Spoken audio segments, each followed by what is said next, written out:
Eu tenho o prazer de estar aqui no camarim do Teatro UOL, que é um teatro muito acolhedor, para bater um papo com o Juliano Dipp, que integra o elenco do Deus de Spinoza. O Deus de Spinoza, de Regis de Oliveira, até onde você pode mostrar seus pensamentos, crenças e ideias sem medo de ser punido ou censurado.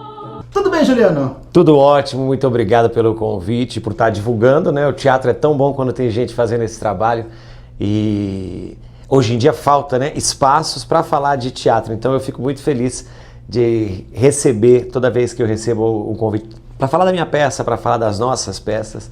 Acho que você que está assistindo deve ser alguém que gosta de teatro também e que vai vir assistir. Agora, o Grupo Bandeirantes é um dos maiores grupos de comunicação do país. É tão grande que a gente não se conhecia pessoalmente É antes. verdade. A gente veio se conhecer agora por causa de outro projeto para a gente falar de teatro. O que veio primeiro? Qual é o interesse que nasceu genuinamente em você antes? O teatro ou o jornalismo? Olha, se eu falar que sei, eu estou mentindo, porque as memórias que eu tenho de infância, eu brincava com as duas coisas, assim, brincava mesmo, né?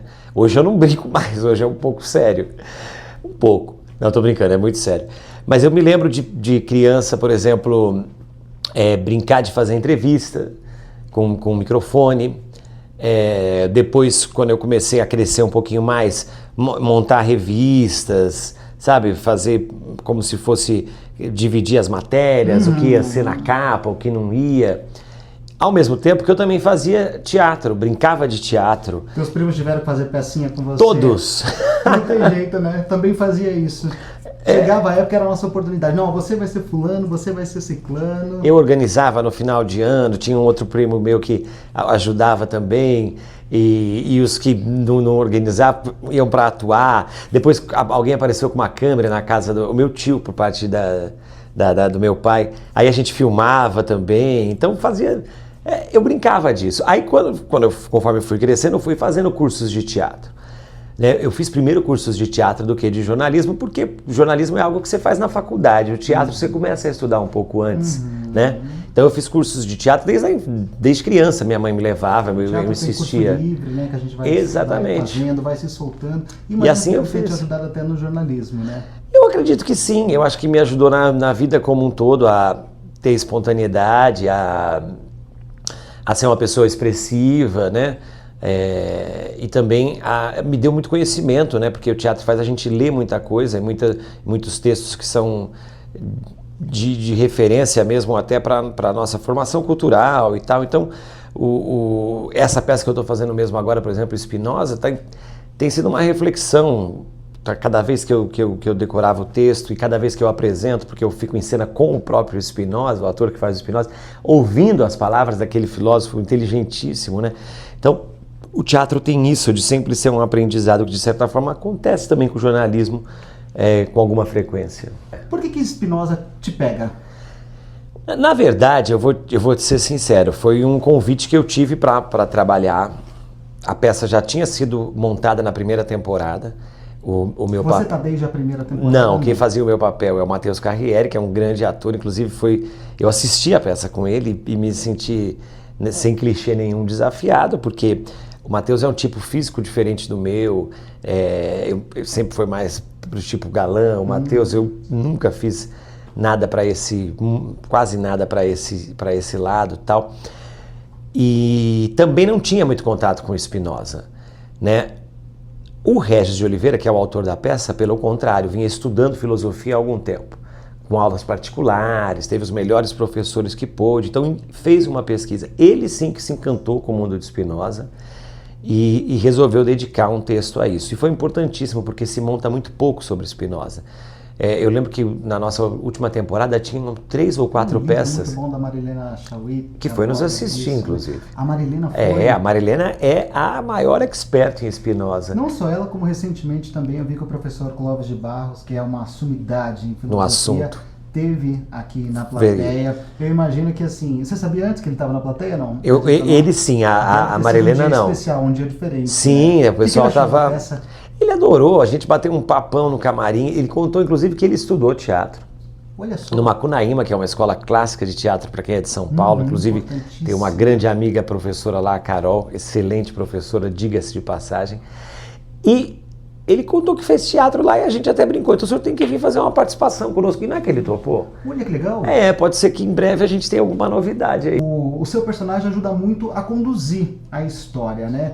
Tanto para ser orelha, como a gente diz, para permitir que ele extravase o que ele está pensando, né? É verdade. Como também para ajudar a gente que está como espectador a entender a história, né? Qual é o desafio na hora de montar um personagem assim?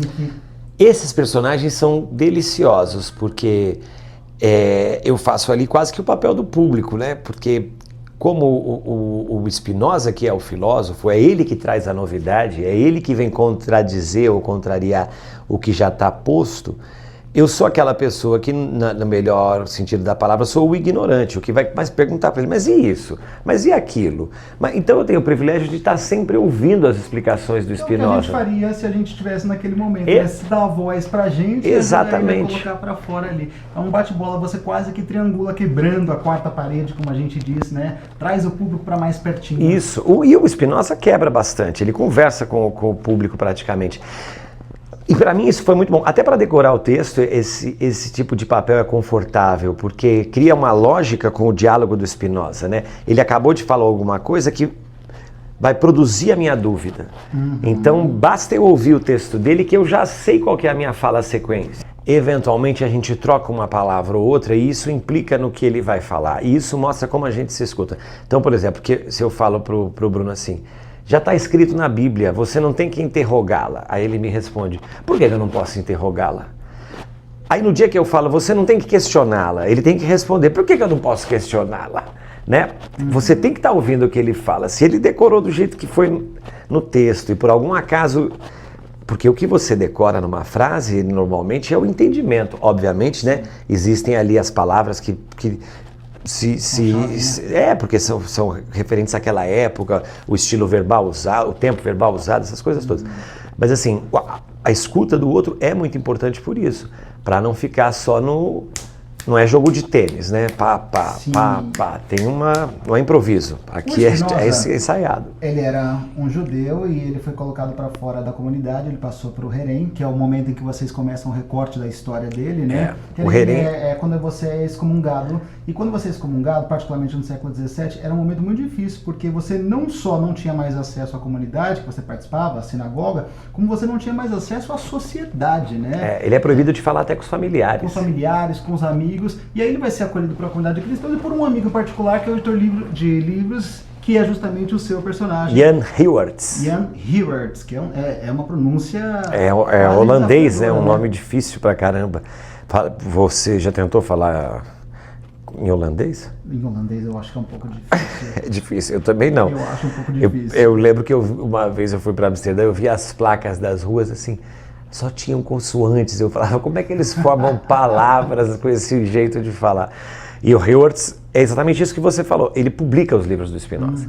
Ele garante, inclusive, a eternidade do Spinoza, porque o Spinoza é um autor reconhecido pós-morte. Por causa de tudo isso que você falou do Herém. O espetáculo vai até o momento da morte dele. Vai até, começa na morte e termina na morte. E o Spinoza acontece depois da morte. Né? Ele morre com os livros dele recolhidos, com a obra suprimida, ninguém lê nada, tal. Até que depois de morrer, o Hewerts consegue publicar as obras dele. Porque o tratado político coloca ele para fora da história e depois ele vai ser consagrado pelo livro Ética, que aliás, se você gosta de ler, já fica a recomendação, vale muito a pena. É o clássico dele. É o clássico, né? Se tiver que se interessar pela ideia principal, é por ali. E o que ele contesta é justamente a relação da sociedade com Deus. Ele acha que a coisa não é mais ou menos por assim, que tudo se mistura. Ainda bem que hoje não tem mais nenhuma interferência de nenhum tipo de religião na sociedade, na política, não? Como a peça E nem no Brasil, puxa vida. A peça acaba sendo atual por isso, né? As pessoas dão muito risada numa cena que a gente fala que no futuro as coisas vão melhorar. Em relação exatamente a isso que você falou, que isso no século XVII, já estamos... No século XVII, é no final do século XVII, ainda. E ainda está aí. Tem um trecho do Ética que ele fala que a religião não pode exercer nenhum poder político na sociedade, né? E até eu coloquei um caco que eu falo para o Spinoza, tem que manter isso aí, e o pessoal dá risada porque a gente sabe que em alguns países o comando ainda é religioso, né? O Pátio de Higienópolis, todo esse contexto onde a gente tem uma comunidade judaica muito forte. Presente. Qual é a recepção da comunidade judaica por espetáculo? Está sendo muito boa. Eu acho que a comunidade judaica tem orgulho do Spinoza. Porque o Spinoza é um judeu, como você disse, né? E ele não era antissemita nem nada disso, ele não tem nada contra o judaísmo, muito pelo contrário, né? Ele não era contra a Bíblia, ele era contra algumas interpretações dadas à Bíblia. E a gente tem um público legal aqui, um público bom, um público do bairro, que eu não consigo saber se é judeu ou não, porque nem todo mundo conversa com a gente, né, depois da peça, mas eu conheço muitos judeus que vieram assistir, né, porque a Margot é judia, nós temos o Roberto Borenstein, que é judeu, um dos três no rabinato, do rabinato. Um dos 3 rabinos, e o Davi Gulock, que é o pai da Margot, também é judeu. Ele é judeu, ele tem funções dentro da sinagoga lá na hebraica, ele canta nas cerimônias, exatamente. Uau. E por isso que ele faz aqui na peça tão bem. E eles mesmos gostam muito do que ouvem das pessoas, né? Porque o Spinoza, como eu disse, não era um antissemita, ele apenas revê ou reinterpreta a Bíblia no que diz respeito à figura de Deus. Agora, tudo isso fica ainda mais bonito, gente, com a qualidade dos figurinos. É tão bonito de ver. Quem é que assina os figurinos de vocês? Olha, no que foi montar a concepção do espetáculo, o Luiz trouxe um time de primeira grandeza, assim. O Luiz, que é o nosso diretor. Além de ter feito a adaptação do texto de forma brilhante, o Luiz pegou o texto do Regis e fez interferências para deixar ele mais teatral. Uhum. Mas o figurino me falaram que tem um nome que eu sou muito fã, que é quem assina, João Pimenta. O Pimenta ganhou o ano passado o prêmio Shell, não com esse espetáculo, se eu não me engano, o espetáculo da Vera Holtz.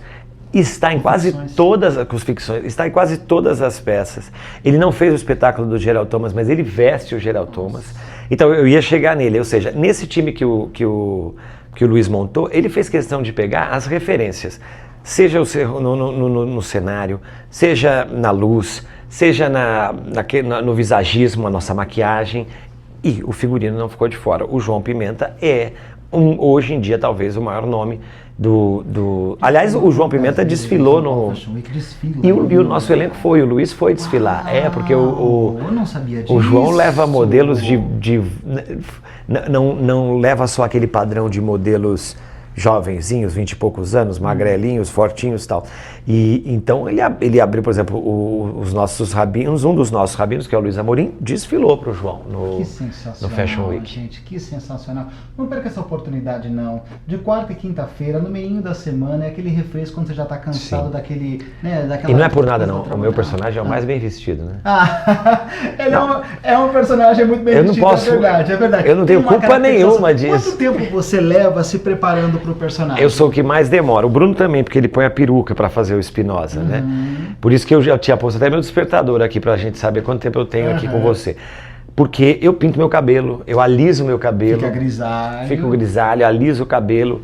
E aí, maquiagem no rosto todo. Cavanhaquinho. Então vai uma meia horinha, assim, pra deixar tudo nos trinques. Você já está há algum tempo em cartaz. Ainda precisa ensaiar de vez em quando? Eu bato muito texto com o Bruno. A gente criou uma parceria muito legal, com o Bruno que faz o Spinoza, Bruno Perillo. E a gente bate muito texto das nossas cenas. Então, hoje mesmo, por exemplo, depois da minha entrevista aqui, o Luiz, que é o diretor, já falou que quer passar comigo algumas cenas que eu faço 2 personagens, né? E umas cenas do narrador, porque ele acha que tem que trabalhar um pouco o tom de voz e tal. Então a gente está sempre mexendo. Sempre alinhando, melhorando. Então, olha, gente, Teatro UOL, Shopping Higienópolis, fácil de chegar. Convido o pessoal para vir assistir a gente. O Deus de Spinoza, essa temporada, até a primeira semana de junho, já estou adiantando um furo para você que nós vamos estender. Quartas e quintas, 8 da noite.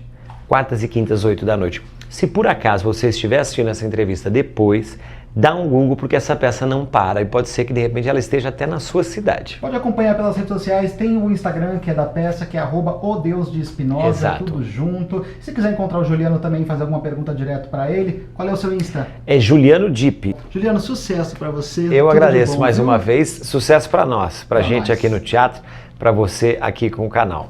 Essa nossa conversa com Juliano Dib fica aqui, mas você pode continuar no canal olhando os outros conteúdos. Até a nossa próxima conversa. Tchau! Tchau, pessoal!